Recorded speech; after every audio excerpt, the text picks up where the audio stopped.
When the Abyssinian crisis with Italy flared up in the mid-1930s, the British Admiralty was suddenly faced with having to work out just how fast an aircraft carrier might lose effectiveness. They quickly calculated that if facing modern opposition, a carrier might lose up to a third of its air group in a single operation, roughly split evenly between lost, recovered but damaged beyond repair, and damaged beyond the capacity of the carrier to repair at sea. Given that this might leave a carrier effectively out of action in less than a week of continuous operations, Admiral Henderson proposed that, much like destroyers and submarine flotillas had support ships, so too should aircraft carriers. This resulted in a lot of design work, as Henderson insisted on including everything and the kitchen sink so as to give the ship the capacity to fully support the fleet. This included everything from a degree of flight deck and magazine armour, even though she wasn't supposed to be on the front lines, enough speed at 24 knots to keep up with the fleet, if not the fleet carriers, a double hangar, which was unusually tall for the pre-war Royal Navy practice at 16.5 foot per hangar, a full-length flight deck to allow for new or damaged aircraft to arrive directly aboard, and repaired or replacement aircraft to take off straight to their new homes, a fairly heavy anti-aircraft suite consisting of 8 4-inch heavy anti-aircraft guns in 4 twin mounts, 4 quad 40mm pom-poms, and later on a number of 20mm Oerlikons, which meant she essentially had a similar armament layout to a fleet carrier, just using a slightly smaller caliber of heavy anti-aircraft guns and quadruple pom-poms instead of octuples.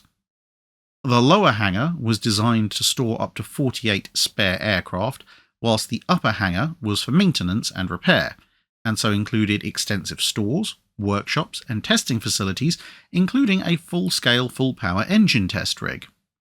If she was used purely to ferry aircraft, she could accommodate and fly off a total of 80.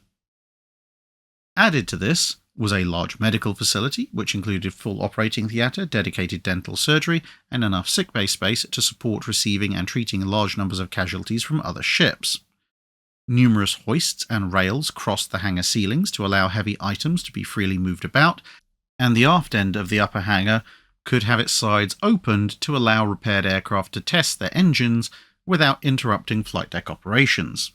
The flight deck itself extended well past the stern, so as to store a lighter which was capable of carrying any aircraft in the Fleet Air Arm inventory, which could then be loaded directly from the back of the upper hangar onto it and shipped away if it was non-flyable but otherwise salvageable in some other way, or if a crated aircraft was available ashore, it could be taken aboard via the reverse method. The double-height tall hangars meant that she was a tall vessel, with a bridge that was a full 95 feet above the waterline. Laid down in June 1939, launched in November 1941, and commissioned in 1943,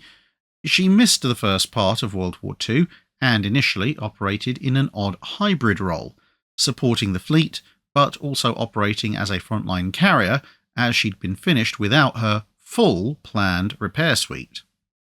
Nonetheless, what she did have installed was pretty much solely responsible for keeping the Sea Fire Force assigned to cover the Salerno landing somewhat operational, as the fragile aircraft kept breaking on landing and Unicorn's crew kept fixing them. At the end of 1943, she returned to the UK and exchanged 2 full hangars of damaged Seafires for her full repair suite and set off for the Pacific. She spent 1944 in the Indian Ocean, repairing the fleet's aircraft, maintaining anti-submarine air patrols, and helping train pilots in carrier landings. She would then spend most of the remaining part of World War II unboxing, assembling, and sending out new aircraft to the frontline carriers, as well as fixing well over 100 damaged ones that were sent back.